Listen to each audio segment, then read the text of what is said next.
si ustedes se han dado cuenta, en las últimas reuniones, en los últimos cultos, yo he estado hablando mucho acerca de interiorizar verdades, de confesar fe, de confesar victoria, de creernos lo que la Biblia dice que somos. Hemos hablado de cómo el Señor nos llamó a tener paz, a vivir bajo la bendición de Dios, a tener la tranquilidad del Señor, de poder vivir en victoria, de no tener miedo de nada ni de nadie, etcétera, etcétera. Si ustedes repasan y escuchan los últimos cultos, hemos ido en esa línea de no tener miedo, de no tener preocupaciones de lo que va a pasar ni en el presente ni en el futuro, porque somos más que vencedores, porque el Señor está con nosotros, porque es nuestro pastor, porque nada nos faltará. Y hemos estado enfatizando, estas verdades, y yo espero que a estas alturas pues ustedes se las crean, ¿sí o no? ¿Cuántos dicen amén? Amén, muy bien. Entonces, todo esto está muy bien. ¿A quién no le gusta tener paz? ¿A quién no le gusta tener la bendición de Dios? ¿A quién no le gusta vivir libre de temores y de ataduras? A todo el mundo le gusta, pero he dejado para esta reunión no por ser menos importante, sino todo lo contrario, porque generalmente suele quedar más fácilmente lo último que se oye que lo primero. He dejado para el final, para este día, para esta clase, este estudio, un requisito fundamental para que la bendición, la paz, la victoria, la libertad, etcétera, etcétera, sea una realidad en nuestra vida. Y tengo que ser honesto en esto. Sin este requisito, todo lo que yo he predicado en las últimas semanas, todo lo que yo he compartido con ustedes, no va a verse en nuestras vidas.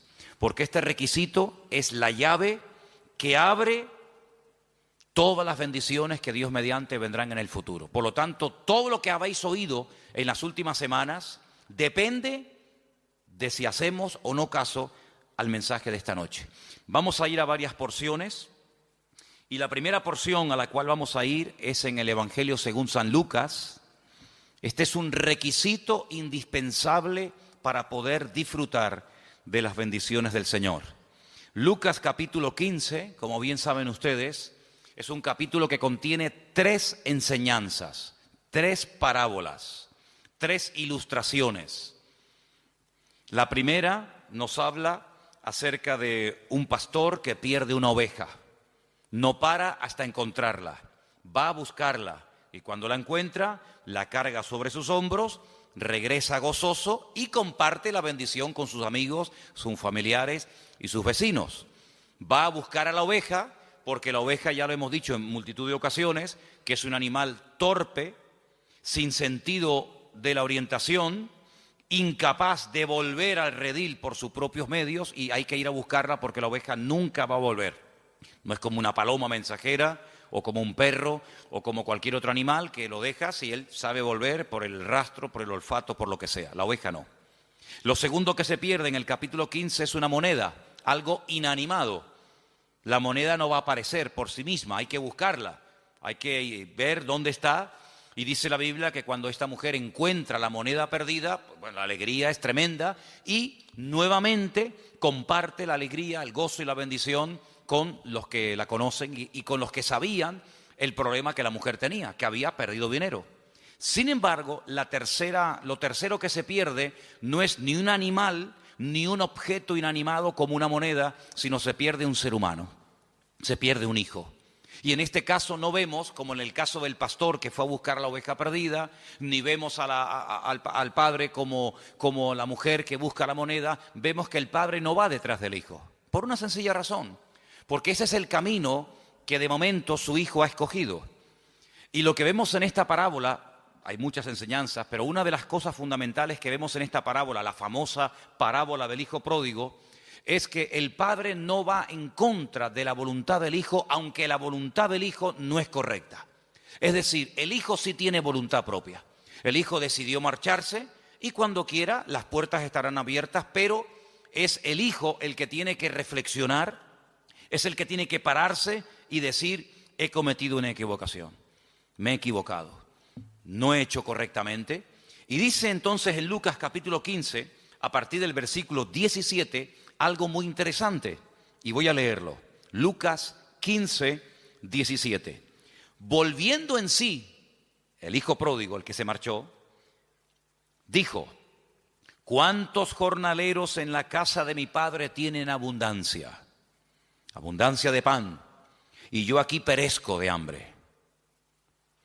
Me levantaré e iré a mi padre y le diré: Padre, he pecado contra el cielo y contra ti. Sigo, versículo 19. Ya no soy digno de ser llamado tu hijo. Hazme como a uno de tus jornaleros. Levantándose vino a su padre, y cuando aún estaba lejos, lo vio su padre y fue movido a misericordia. Y corrió y se echó sobre su cuello y le besó. Y el hijo le dijo: Padre, he pecado contra el cielo y contra ti. Ya no soy digno de ser llamado tu hijo. Pero el padre le dijo a sus siervos: escuchen, sacad el mejor vestido y vestidle. Poned un anillo en su mano, calzado en sus pies, y traed el becerro gordo y matadlo, y comamos y hagamos fiesta. Porque este es mi hijo, muerto era y ha revivido, y se había perdido y es hallado, y comenzaron a regocijarse. El elemento, el punto fundamental para recibir toda bendición de parte del Señor es el arrepentimiento. Eso es lo que cambia todo, el arrepentirse. Parece fácil, ¿no? Parece algo muy sencillo, pero a veces hay vidas que se les ha hablado, se les ha testificado, se les ha dicho de todas las formas habidas y por haber, pero no quieren arrepentirse. Y la palabra del Señor dice que el Señor es paciente y misericordioso con todos, esperando que todos, no unos cuantos, todos procedan al arrepentimiento. Dice que en los últimos tiempos algunos le dirán a los creyentes: hermano, pero el Señor tarda mucho en venir. Y la respuesta que tenemos que dar ante semejante pregunta es: no, el Señor no está tardando. Lo que pasa es que el Señor está esperando a que más gente procedan al arrepentimiento. Porque si viniera el Señor en estos momentos, muchas personas se perderían y se condenarían eternamente. Por lo tanto, el Señor está dando un margen, está dando oportunidad para que la gente medite, vuelva en sí y reflexione y recapacite y se dé cuenta de que el camino que han tomado no es el correcto. Como el hijo pródigo. ¿Cuánto tiempo estuvo el hijo pródigo fuera de la casa de su padre? No lo sabemos, es simplemente una anécdota, es una ilustración, un ejemplo. Pero lo que está bien claro es que hay un momento en la vida del hijo pródigo en el que las cosas ya no marchan como al principio. Hay un momento en la vida del hijo pródigo que dice: yo antes comía mejor que ahora, yo antes vivía mejor que en estos momentos, yo antes tenía un nivel de vida que lo he perdido, y lo he perdido por mi mala cabeza, lo he perdido por mi rebeldía, por mi orgullo, por mi desobediencia, y reconozco que me he equivocado. Gloria a Dios, gloria a Dios. Pero podía haber estado el resto de su vida reconociendo que se había equivocado, pero seguía ahí. Pero lo bonito de esta historia es que este chico vuelve en sí, recapacita, reconoce que se ha equivocado, que como una oveja perdida se ha descarriado, pero toma una decisión: me levantaré y daré marcha atrás. En vez de seguir avanzando hacia la nada y hacia el precipicio más absoluto, andaré sobre mis pasos, iré a la casa de mi padre y le pediré perdón. Confesaré mi pecado. No diré: bueno, padre, aquí estoy. No. Sino le diré: he pecado. He pecado contra el cielo, contra Dios, y he pecado contra ti. Y reconozco que por mi mala cabeza, por las decisiones equivocadas que he tomado, ya no soy digno de que vuelvas a tener otra vez confianza en mí. Reconozco que si tienes misericordia y me quieres admitir, y si me haces como a un jornalero, en vez de tratarme como hijo, como a un jornalero, tienes todo el derecho del mundo de poder hacerlo. Porque mi testimonio ha sido pésimo. He desacreditado tu nombre y he sido un mal hijo. Y dice la palabra de Dios que este chico se levanta, no solamente se arrepiente, sino que él está dispuesto a dar la cara. Él está dispuesto a decirle a su padre todo lo que les acabo de decir. Y entonces cuando el padre ve que hay un verdadero y genuino arrepentimiento, un deseo de cambiar, un deseo de hacer las cosas decentemente y con orden, lo interrumpe. Porque ya no es él el que tiene que decirle al padre lo que tiene que hacer. Tu parte, Lo que te corresponde a ti es arrepentirte, pedir perdón, pero yo sabré lo que tengo que hacer, si tratarte de una manera o tratarte de otra, si mandarte al campo a trabajar como a un jornalero más o darte otra oportunidad. Y el padre optó por darle una oportunidad, otra más. Le pone unas ropas nuevas, no saca lo peor, sino dice el mejor vestido. Lo mejor que haya en casa, vestir a mi hijo, porque él es la imagen de lo que yo soy, por lo tanto él tiene que dar una imagen digna. Tienen que darle el anillo, con el anillo se firmaban los documentos, el anillo era señal de autoridad, ponerle calzado, hagamos una fiesta, porque aquí ha habido hoy algo increíble que tenemos que saber festejar y recordar, que mi hijo se había muerto prácticamente, lo dábamos ya por muerto, por perdido, pero gloria a Dios, ha vuelto en sí, ha vuelto a la casa, arrepentido, y entonces comienzan una serie de bendiciones otra vez a manifestarse en la vida del hijo. ¿Qué fue lo que produjo el cambio? ¿Qué fue lo que hizo que lo que había perdido lo volviera a recuperar y se volviera a hacer una fiesta en la casa y borrón y cuenta nueva? El arrepentimiento. Si no hay arrepentimiento, no puede haber victoria en nuestra vida. Si no hay arrepentimiento y apartarnos del pecado, no solamente un remordimiento de conciencia, no solamente decir estoy obrando mal, he hecho mal, me he equivocado, pero no hay cambio. No, el arrepentimiento, como bien saben ustedes y se ha dicho muchas veces desde este mismo púlpito, es cambio de dirección. Si no hay un cambio de dirección, si no hay un rechazo a la vida que he estado llevando, entonces no hay un genuino arrepentimiento. Hay un remordimiento. Te sientes mal porque sabes a la luz de la palabra de Dios que lo que estás haciendo o has hecho no está bien, pero sigues haciéndolo.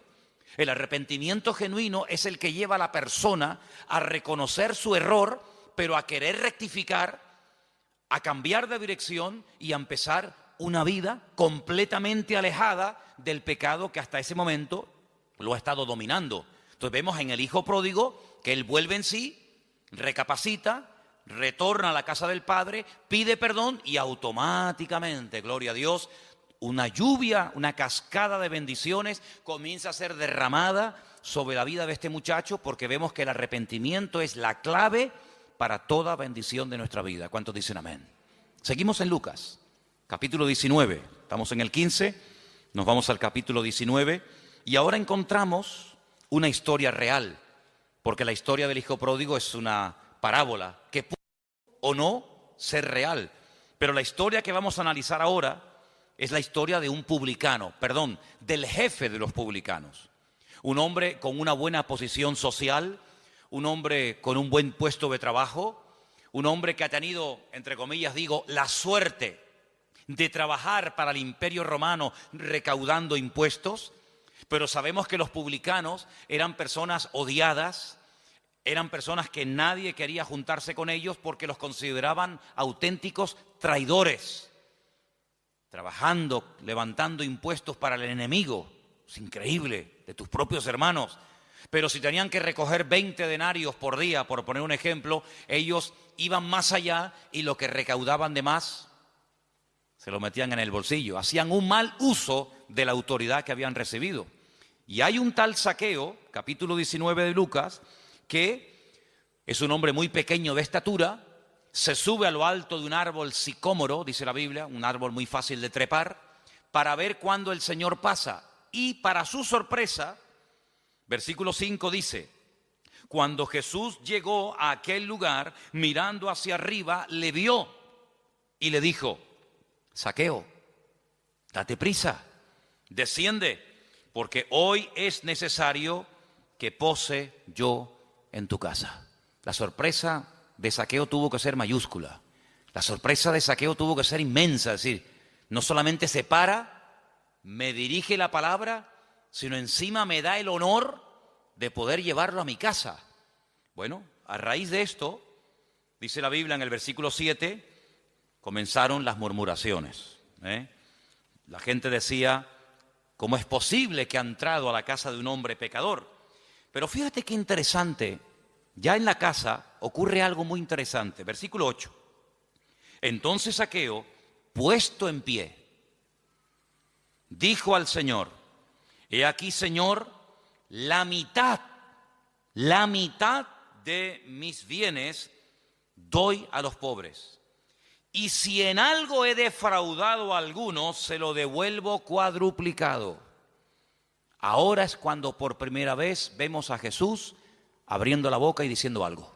Hasta entonces sabemos que entró a la casa de un publicano, que estaba sentado a la mesa seguramente con sus discípulos, que estaban comiendo, pero si no hubiera sido por esta palabra de Zaqueo, probablemente el Señor hubiera entrado y salido de la casa de Zaqueo sin decir ni mu. Pero ahora se levanta el Señor y dice, hoy, versículo 9, hoy ha venido la salvación a esta casa, porque este también es hijo de Abraham, porque el Hijo del Hombre vino a buscar y a salvar, ¿qué? Lo que se había perdido. Dije el otro día que la palabra salvación se puede traducir por salvación, por sanidad o por liberación. Hoy esta casa ha sido liberada. Esta casa ha vivido bajo opresión. Esta casa no ha vivido bajo la bendición de Dios, porque este hombre ha extorsionado, este hombre ha engañado, este hombre ha mentido, este hombre ha hecho un abuso excesivo de su autoridad. Pero este hombre está arrepentido. Y está arrepentido de verdad, hasta el punto que dice, voy a devolver cuadruplicado todo lo que he robado a la gente. Claro, estamos hablando de un judío. El judío sabía perfectamente que según la ley, cuando alguien robaba algo a alguien, si se arrepentía, no solamente era suficiente con decir, oye, mira, perdóname que te robé el otro día la oveja y aquí no pasa nada. No, un momentito. Tú estás arrepentido, pues dame la oveja. Pero no solamente me tienes que dar la oveja, sino que según la ley de la Biblia, tenía que darle 4 más. Porque tú has hecho uso de mi oveja. Tú has tomado la leche, seguramente los cabritos te los has quedado. Tú has sacado un fruto, un beneficio de mi propiedad. Por lo tanto, si verdaderamente estás arrepentido, tienes que demostrarlo no solo diciéndolo, sino con las acciones. Porque una imagen vale más que 1000 palabras y porque por sus frutos los conoceréis. Entonces no es suficiente con que tú ahora te hagas el niño bueno y te levantes en medio de la comida para que todo el mundo te oiga y te digan, qué buen hombre, qué buena persona. Jesús, estoy arrepentido, soy un publicano, soy un sinvergüenza, soy un extorsionador, pero bueno, Señor lo sabe todo, gracias por venir a mi casa. No. Voy a estar dispuesto a sacrificarme, a desprenderme de lo que a mí me ha dominado durante tanto tiempo, que es el amor al dinero. Y entonces el Señor se levanta y dice, ahora sí, amigo, hoy ha venido la salvación, la liberación, la victoria a esta casa. Entonces vimos en la parábola del hijo pródigo cómo las bendiciones del Padre cayeron sobre la vida del hijo cuando el hijo se arrepiente. Vemos que la bendición cae sobre la vida de Zaqueo y sobre su hogar cuando Zaqueo se levanta y pide perdón y dice y admite que ha defraudado, que ha robado, pero está dispuesto a devolver cuadruplicado lo que ha robado. Pero hay más ejemplos en la Biblia. En el libro de los Hechos, el capítulo 2, precisamente yo leía hoy esta porción y me llamó muchísimo la atención. Hechos capítulo 2, a partir del verso 36, cuando es derramado de una forma sobrenatural el Espíritu de Dios sobre aquellos que estaban en aquel lugar, muchas personas se rodean la casa y Pedro se pone en pie y dice, amigos, hermanos, que nos habéis escuchado hace unos instantes hablar en diferentes idiomas y los habéis entendido porque ustedes saben perfectamente lo que hemos dicho, aunque nosotros no tenemos ni idea de lo que hemos dicho, porque hemos hablado en otras lenguas, según el Espíritu nos da que hablase. Pues quiero decirles que nosotros primero no estamos borrachos. Esto no es efecto del alcohol, porque el alcohol no produce estos efectos. Si fuera así, hermanos, acéptenme esta broma. Pues si yo quisiera hablar hebreo, me emborracho y fíjate tú, hablo hebreo perfectamente. Y mañana quiero hablar griego y me tomo 5 cervezas y hablo griego. Y pasado quiero hablar con un alemán y me tomo una botella de whisky y hablo alemán. No, es que el alcohol no produce estos efectos. Todo lo contrario. Hasta el idioma que habla lo vas a hablar torpe y lo vas a hablar mal.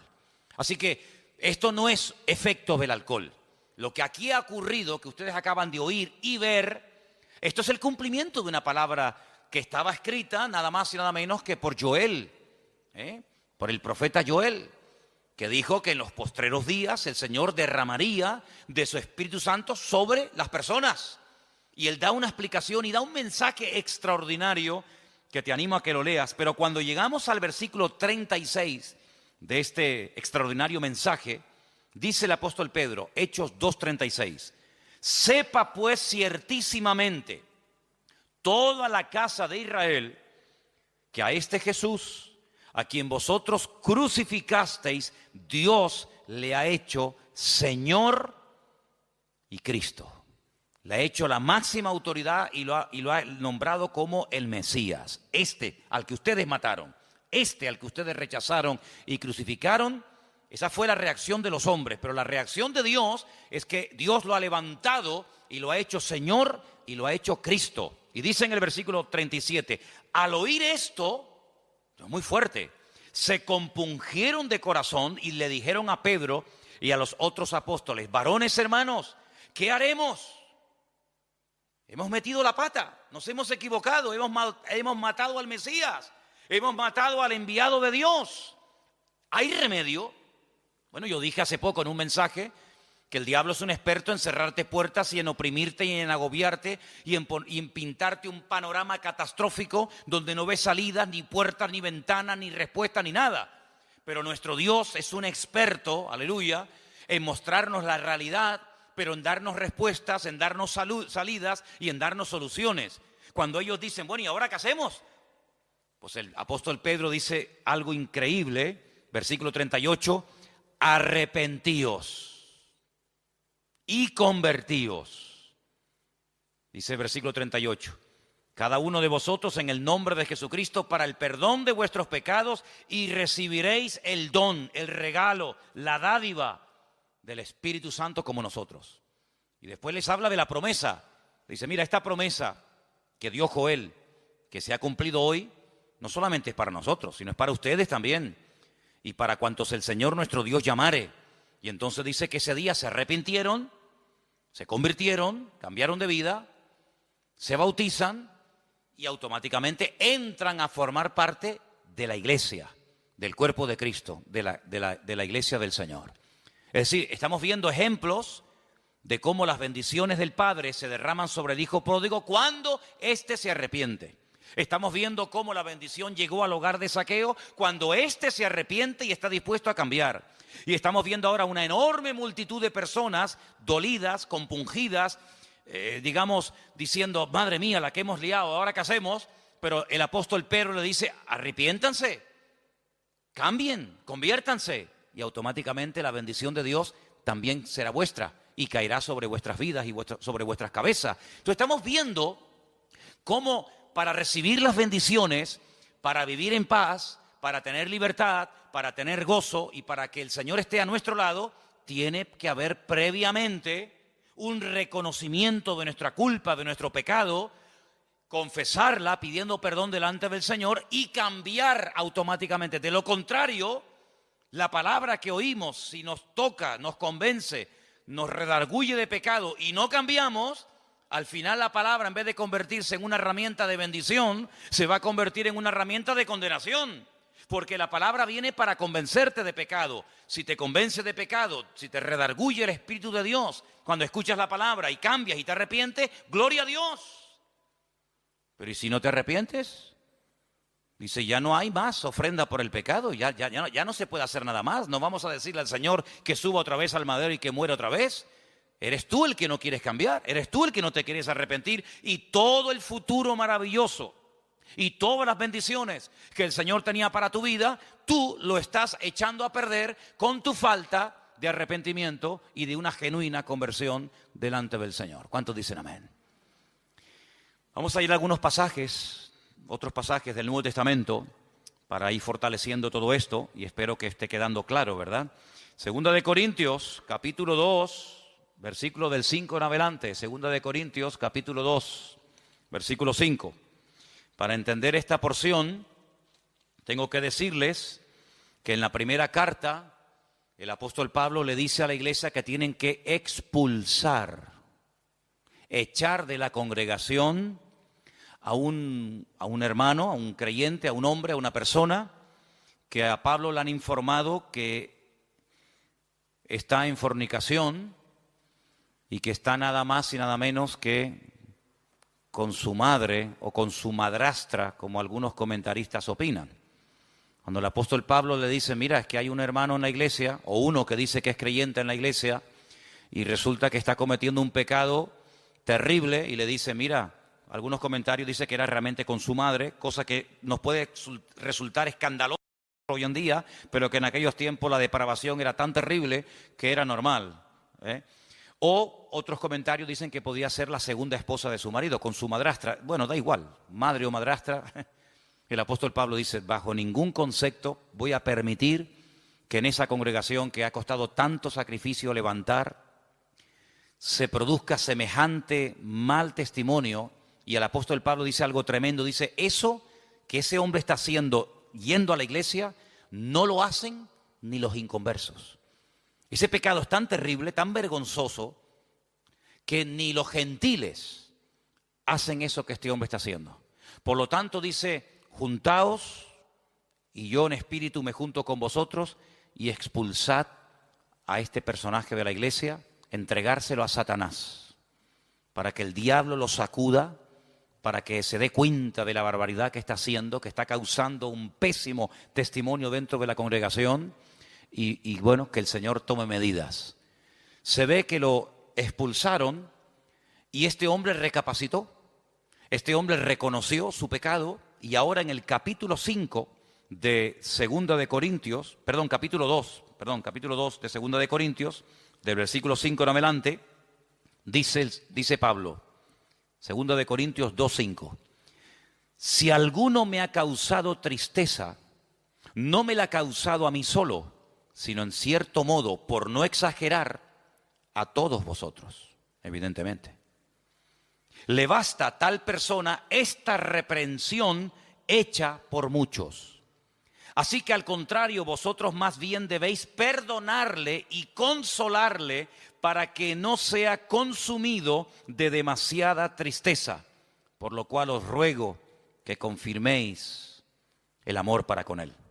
Porque también para este fin os escribí, para tener la prueba de si vosotros sois obedientes en todo. Al que vosotros perdonáis, yo también, porque también yo lo he perdonado. Si en algo he perdonado, por vosotros lo he hecho en presencia de Cristo, para que Satanás no gane ventaja alguna sobre nosotros, pues no ignoramos sus maquinaciones.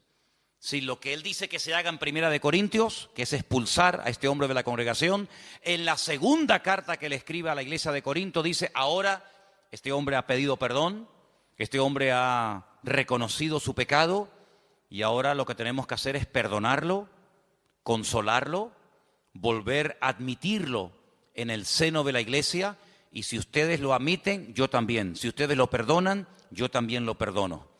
Y hacerlo pronto para que no le consuma la tristeza. Cuando una persona es reprendida, exhortada, puesta temporalmente en disciplina, esa disciplina tiene que surtir un efecto. Tiene que haber un cambio en esa persona. La disciplina no es punitiva, es decir, la disciplina no es para machacarte como la justicia del mundo. Cometes un delito y te meto en la cárcel. Me da igual si estás casado, si lloras, si coges una depresión, si comes bien, si comes mal, si tienes frío, si tienes hambre. A la justicia le da exactamente igual. El que la hace, la paga. Pum, al talego, fuera, se acabó. Sin embargo, la justicia de Dios no es punitiva, es con el objetivo, se aplica con el objetivo de restaurar. Se aplica con el objetivo de que la persona abra los ojos y se dé cuenta de que por ahí vas mal, amigo, de que esa no es la voluntad de Dios, que Dios nos ha llamado a vivir en santidad y que cuando un miembro del cuerpo causa un mal testimonio, en cierto sentido, toda la iglesia está causando un mal testimonio, porque juzgan y sacan conclusiones equivocadas por la culpa de uno. Entonces el apóstol Pablo, viendo que la iglesia ha hecho lo que le dijo Pablo que hiciera y viendo que este hombre se ha arrepentido, dice, volver a admitirlo. Pero ¿qué fue lo que hizo que Pablo y la iglesia lo volvieran a admitir y le volvieran otra vez a brindar el amor y el apoyo y la cobertura de la iglesia? El arrepentimiento. Porque el arrepentimiento, vengo diciendo en las porciones que estamos leyendo esta tarde, que es lo que produce el cambio. El arrepentimiento es lo que abre o cierra la bendición de Dios. Una persona no arrepentida, una persona que no quiere cambiar, una persona que no quiere dejar el pecado, Juan va mucho más allá y dice, probablemente no ha conocido nunca a Dios. Porque el que practica asiduamente el pecado y no siente remordimiento, sino que sigue y sigue y sigue, y le hablan y le dicen y escucha, y dice una persona reiterativa y que sigue pecando y pecando y pecando, el apóstol Juan dice, probablemente nunca ha conocido a Dios, porque el que ha conocido a Dios no practica el pecado. Una cosa es que no pequemos. ¿Quién no peca, hermanos? Pero otra cosa es practicar el pecado. Es decir, dice la Biblia que cuando conocimos al Señor, todos y cada uno de nosotros, en nuestra vida se manifestaban las características de los pecadores. ¿Cuál era? Pecar. Unos pecaron de una manera, otros pecaban de otra forma, pero todos nos encontramos al pie de la cruz, ¿sí o no? Todos tenemos que pedir perdón, unos por su fornicación, otros por su adulterio, otros por su vida de idolatría, otros porque vienen de la santería y de la brujería, otros porque vienen del agnosticismo y del ateísmo más absoluto. Es decir, cada uno tiene su historia. Cuando venimos al Señor, nos convertimos, nos arrepentimos, nos convertimos, las cosas viejas pasaron, y aquí todo es hecho nuevo, y ahora tienen que comenzar a notarse en nuestra vida cambios, a corto y a largo plazo. Claro, hay un margen, hay un tiempo. Pero lo que no puede ser es que pase 1 año, 2 años, y pasen los días, las semanas y los meses, y esta persona que dice que se ha convertido, que se ha arrepentido, que quiere ir en serio con el Señor, siga practicando y llevando la misma vida de pecado y de desorden que hasta el día de su conversión estuvo llevando. Juan dice, hermanos, la palabra no falla, el evangelio no es estéril. Lo que ocurre es que esta persona en el fondo nunca conoció a Cristo. Nunca nació de nuevo. Le gusta la iglesia, le gusta el evangelio, le gusta el ambientillo de los creyentes, pero no ha nacido de nuevo. Porque el que ha nacido de nuevo, el que ha conocido, el que ha tenido un encuentro personal con el Señor, dice, es totalmente imposible que continúe practicando el pecado como lo hacía antes de conocer al Señor. ¿Queda claro? ¿Amén? Bien, vamos a ver más pasajes. Tenemos un pasaje que es toda una consolación para nosotros. Primera de Juan, capítulo 1. Primera de Juan, capítulo 1, versículos 8 y 9. Un texto que nos da una esperanza y una tranquilidad tremenda a nuestros corazones. Dice la palabra así: si decimos que no tenemos pecado, nos engañamos a nosotros mismos. Y la verdad no está en nosotros. Pero si confesamos nuestros pecados, Él es fiel y justo para perdonar nuestros pecados y limpiarnos de toda maldad. Es decir, si hemos pecado y le pedimos perdón al Señor en un genuino arrepentimiento, el Señor siempre, siempre perdona. ¿Cuántos dicen amén? Siempre perdona. ¿No se cansa de nosotros? Yo creo que no. Yo creo que el Señor es un Dios que está tan deseoso de bendecirnos y de estar con nosotros, que en el momento en el que ve que verdaderamente estamos arrepentidos y le confesamos nuestro pecado, el Señor siempre, siempre perdona. ¿Saben cuál es el único pecado que Dios no perdona? El que no se confiesa. Ese es el pecado que Dios no perdona, el que no se confiesa. No es que el que no se confiesa, me da igual cuál sea. Si usted tiene un pecado y no lo confiesa, aunque no sea, como dicen algunos, el pecado contra el Espíritu Santo, pero sea cualquier otro, si usted tiene un pecado en su vida y no lo confiesa, evidentemente su pecado le va a condenar, porque pecado no confesado es pecado que te lleva a la muerte, porque la paga del pecado es la muerte. ¿Cuál es el pecado que Dios perdona? Aquel que se confiesa en un genuino arrepentimiento, invocando el perdón y la sangre de Cristo, y Él es fiel y justo para limpiarnos de toda maldad. ¿Cuántos dicen amén? Seguimos en Juan, capítulo 2, verso 1. Hijitos míos, estas cosas os escribo para que no pequéis. Ese es el objetivo, que no pequemos. Pero si alguno hubiere pecado, abogado tenemos para con el Padre. ¿A quién? A Jesucristo. Esa palabra abogado es la misma palabra que aparece en Juan cuando dice consolador, paracleto. Tenemos un abogado delante del Padre que es Jesucristo el justo. Él es la propiciación, una palabra un poco rara, ¿no? Él es nuestro sustituto, el que ocupó nuestro lugar. Eso es lo que es propiciación. Él es el sustituto, Él es la propiciación por nuestros pecados. Y no solamente por los nuestros, sino por los de todo el mundo. En esto sabemos que nosotros le conocemos, si guardamos sus mandamientos. Hay alguien que pueda decir, yo le conozco, yo sé, yo he tenido un encuentro con el Señor y no guarda sus mandamientos, es decir, su palabra. Esa persona es mentirosa. Miente. Y la verdad no está en él. Pero el que guarda su palabra, en este verdaderamente el amor de Dios se ha perfeccionado. Por eso sabemos que estamos en él. Nuestros deseos cambian. Estaba leyendo estos días y a lo mejor, no sé, a lo mejor probablemente el domingo comparta algo de esto. Hay un versículo en el libro de Ezequiel, capítulo 36, donde en el mismo versículo lo que me llamó la atención cuando lo leía es que aparecen como 3 tipos de corazones. La palabra corazón en el mismo versículo aparece 3 veces. Dice, yo les daré un corazón nuevo. Yo quitaré el corazón de piedra de vosotros y os daré un corazón de carne. En el mismo versículo, corazón nuevo, corazón de piedra y corazón de carne. Estoy preparando algo, no sé, a lo mejor lo comparto el domingo, no sé, ya se darán cuenta si lo hice así o no. Pero lo que está bien claro es que el Señor, cuando viene a nuestra vida, nos cambia nuestros sentimientos, nuestros impulsos, nuestras emociones. Y en eso se conoce que una persona verdaderamente ha nacido de nuevo. No es que no pueda ser tentado, sino que no lleva una vida de desorden como la ha estado llevando hasta que llegó el punto en su vida de conocer al Señor, se ha arrepentido, ha reconocido que eso no le agrada a Dios, y no es que se arrepiente por miedo al infierno, no. No es que se arrepiente por miedo al castigo eterno, no, sino que se arrepiente porque conoce y ama a Dios y no quiere ofenderle. Eso es una cosa muy diferente.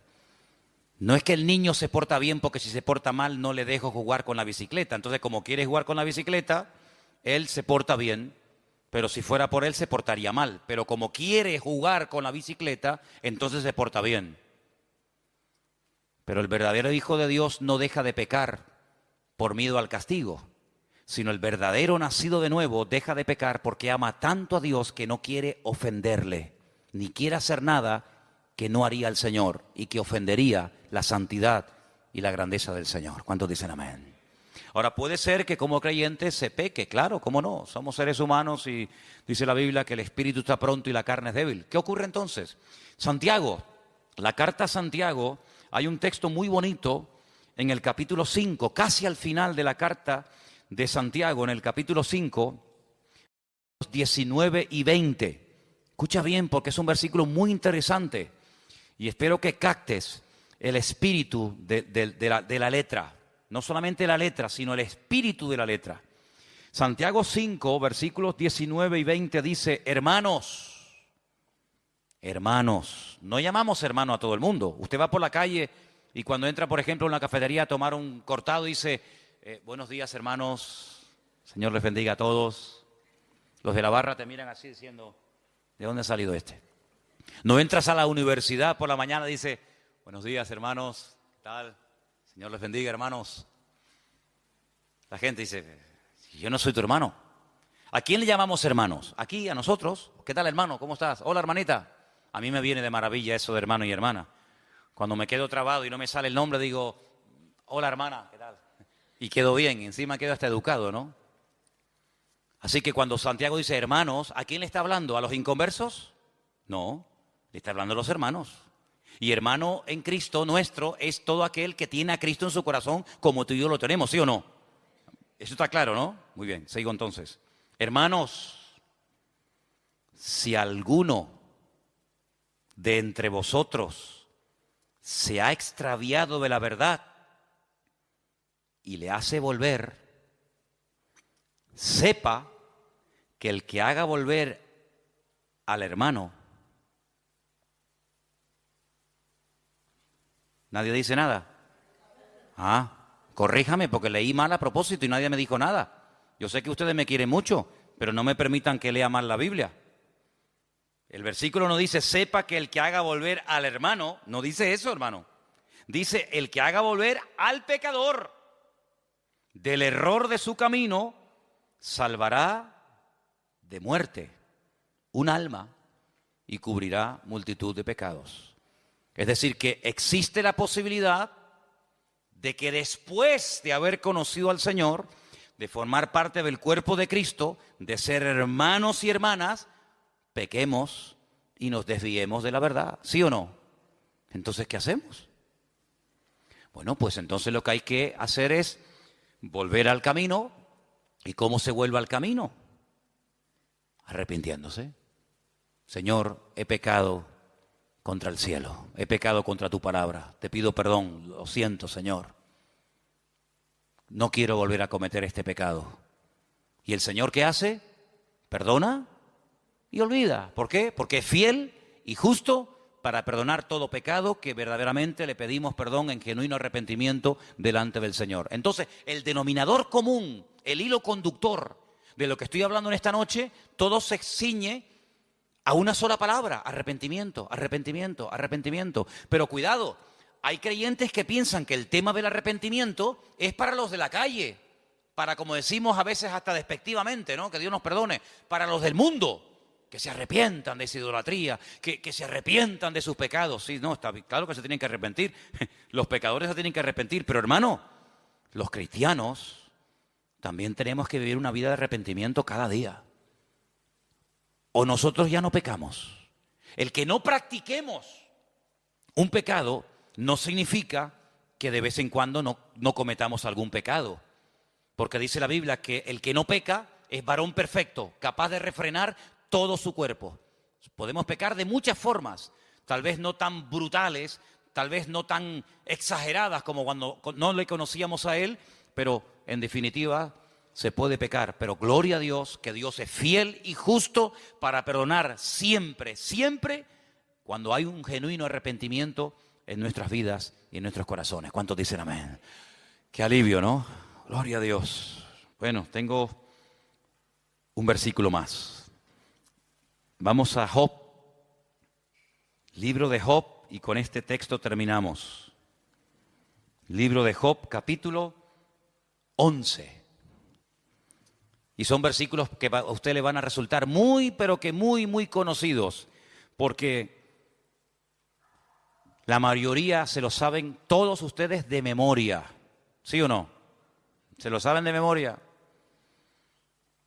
Dice Job capítulo 11, versículo 13. ¿Lo leemos juntos? Me gustaría que lo leyéramos juntos. Job 11, del 13 en adelante. Cuando lo tengan, dígame, ya lo tengo. Lo tienes, ¿no? Dice, si tú dispusieres tu corazón y extendieres a él tus manos, si alguna iniquidad hubiere en tu mano y la echares de ti, y no consintieres que more en tu casa la injusticia, entonces levantarás tu rostro limpio de mancha, serás fuerte, nada temerás, olvidarás tu miseria o te acordarás de ella como aguas que pasaron. La vida te será más clara que el mediodía, aunque oscureciere será como la mañana. Tendrás confianza porque hay esperanza. Mirarás alrededor y estarás seguro. Te acostarás y no habrá quien te espante, y muchos suplicarán tu favor. Pero los ojos de los malos se consumirán, no tendrán refugio, y su esperanza será dar su último suspiro. ¡Qué maravilla de bendiciones! Dormir en paz, estar tranquilos, aunque sea de noche, será como la mañana. Es una vida victoriosa, segura, bendecida, prosperada. Todo eso está hermoso. Y si yo pregunto a cualquiera, ¿cuántos quieren tener esa vida? Que todo te vaya bien, que tengas bendición, que duermas seguro, que las puertas se abran, que no tengas temor de nada ni de nadie. Hermanos, cualquiera, en cualquier iglesia a la que usted vaya, en cualquier denominación, todo el mundo diría, yo quiero esa vida. Muy bien, gloria a Dios. Primer punto a favor. Pero el requisito lo hemos leído en los primeros versículos. Disponer el corazón. Extender las manos. ¿Qué es extender las manos? Este gesto que hacemos, ¿qué es? Me rindo. Cuando alguien te atraca, ¿qué dices? Levante las manos, arriba las manos. Me rindo. Es así. ¿A quién te rinde? A él, Señor, me rindo, Señor. Dame con un garrote. Me rindo.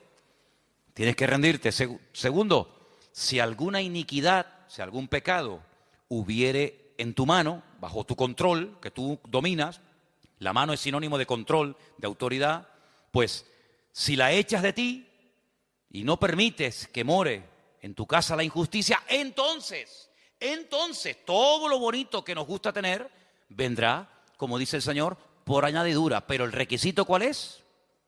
Arrepentimiento. Arrepentimiento. Entonces, sin arrepentimiento no puede haber bendición. Sin arrepentimiento no puede haber paz 100% en nuestros corazones. Siempre estaremos intranquilos por algo o por alguien. Si no hay arrepentimiento, si no hay un reconocimiento de que somos, como decía Abraham, fíjate quién dice esto, polvo y ceniza, polvo y ceniza. Si no decimos como el apóstol Pablo, miserable de mí, ¿quién me librará de este cuerpo de muerte? Que a veces me encuentro con una ley en mis miembros.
Opuesta a mis miembros, la ley de la mente, la ley del espíritu, hago lo que no quiero, lo que quiero no hago, miserable de mí.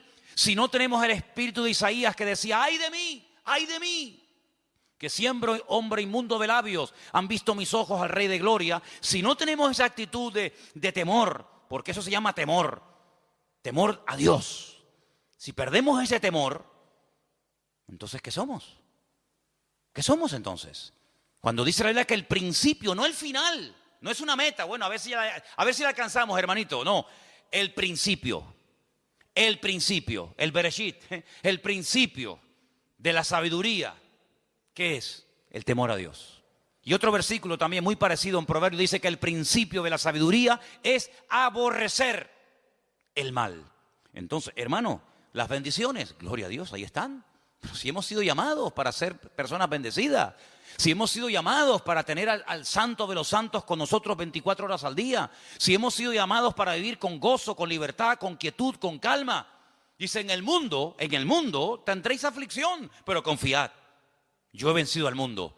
Pero bueno, ¿y entonces por qué a veces no hay esa paz, no hay esa bendición? Bueno, pues porque a veces pecamos, pero cuidado, y quiero dejar bien claro esto, porque a veces nosotros podemos llegar a presumir o a sentir una falsa seguridad porque decimos, pero si yo no estoy pecando. No estoy pecando porque mira, no hago ni esto, no hago aquello, no hago tal, no hago cual, no sé qué. Y metemos el pecado en una parcela donde decimos, no estoy pecando porque no cometo adulterio, porque no fornico, porque no robo, porque ya no me postro ante imágenes, porque no hago.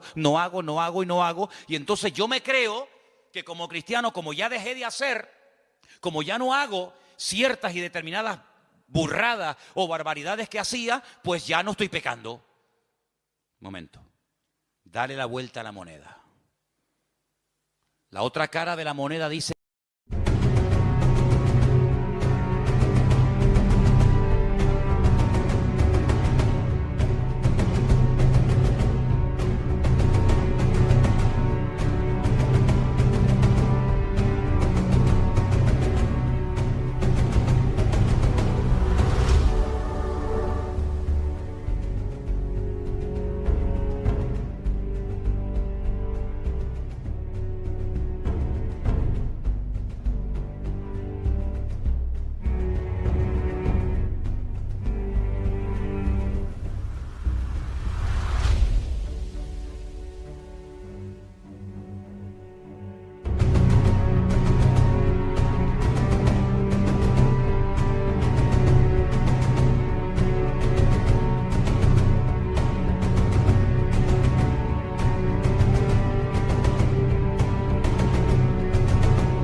que el que sabe hacer, porque hemos aprendido a no hacer lo malo, eso ya lo sabemos. ¿O tendremos otra vez que repetir lo que está mal? No. Pero el que sabe hacer lo bueno y no lo hace, pues dice la Biblia que también está pecando. Es decir, una cosa es pecar por acción, que ya no es nuestro caso, pero en nuestro caso es muy peligroso el estar pecando por omisión. Saber que tengo que hacer algo y no lo estoy haciendo. Puedo decir, Señor, mira, yo no estoy adorando imágenes. ¿No me faltaría más? Que a estas alturas todavía estemos con este rollo. Pero es que de eso no tienes que presumir. Porque tú sabes, porque mi espíritu mora en ti, que la idolatría, la brujería, la hechicería, etcétera, todo eso es pecado. Pero mi pregunta es, ¿tu vida en qué se ha convertido? ¿En una vida de estancamiento, en una vida de no peco, no hago nada, vivo como en una burbuja herméticamente? ¿O mi vida es una vida activa donde sé que tengo la obligación de hacer ciertas y determinadas cosas y las estoy haciendo? Porque también se puede pecar de esa manera. Claro, los inconversos no pecan de esa manera. Los inconversos directamente pecan por acción. Pero el creyente muchas veces peca por omisión. Y es un área de la vida en la que de vez en cuando, como dice Pablo, examinaos, probaos a vosotros mismos. A veces estáis haciendo las cosas decentemente y con orden. No haciendo lo malo, porque eso ya está más que superado, porque eso forma parte del pasado, sino si ahora estáis cumpliendo con tu ministerio, aportando tu don, aportando tu habilidad al cuerpo de Cristo, si estás dando fruto, porque la Biblia dice que el que no da fruto se le corta.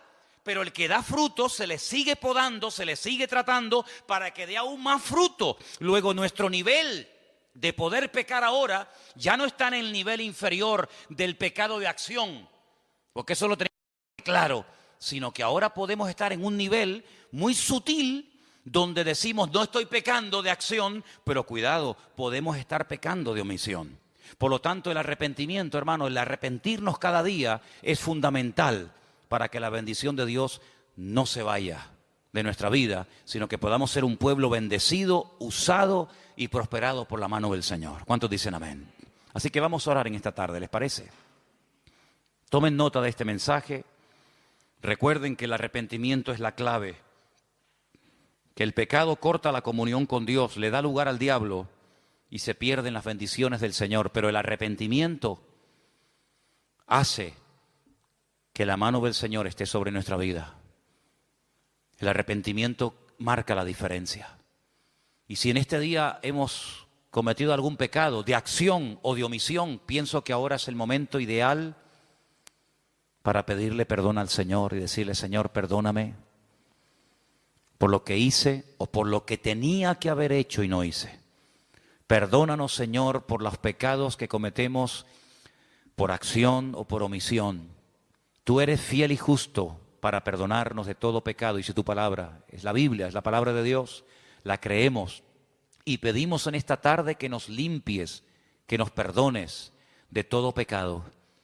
Tú sabes, Señor, si el arrepentimiento, la petición es genuina o no. Tú sabes si el deseo es genuino o no. Por eso yo te pido, Señor, que en esta tarde esa paz que sobrepasa todo entendimiento humano sea la confirmación de ese perdón en nuestra vida, porque la sangre de Jesucristo nos limpia de todo pecado. Invocamos esta tarde esa sangre preciosa, invocamos esta tarde ese perdón del cielo y pedimos que tu pueblo aquí presente sea un pueblo que esté bajo la cobertura de tu mano poderosa. Y todos los hermanos y hermanas que verán, Dios mediante este mensaje, te pedimos también por ellos, para que vivamos una vida de proximidad, de arrepentimiento genuino cada día a la presencia de nuestro Dios.